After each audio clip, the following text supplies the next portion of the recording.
Number 4, ভারতের পাশাপাশি আরও কিছু দেশ রয়েছে যেই দেশগুলি 15ই আগস্টকে তাদের স্বাধীনতা দিবস বলে পালন করে। যেই দেশগুলি হলো দক্ষিণ কোরিয়া, বাহরাইন এবং কঙ্গো প্রজাতন্ত্রের দিবস হিসেবে তারা পালন করে। তবে ভারত ও পাকিস্তান 15ই আগস্টেই স্বাধীনতা লাভ করে।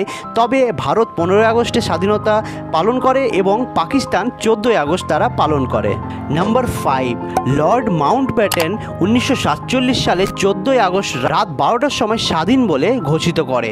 কিন্তু কথাটা হলো এটাই যে 15ই আগস্টই কেন আমাদের ভারতবর্ষকে স্বাধীন করা হলো।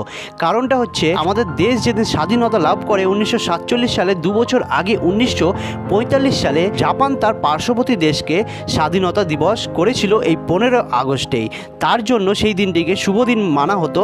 তার জন্য আমাদের দেশ 1947 সালে 15ই আগস্টেই স্বাধীনতা দেওয়া হয়েছিল। তো বন্ধুরা, এই স্বাধীনতা দিবসের পেছনে এত আননোন ফ্যাক্টস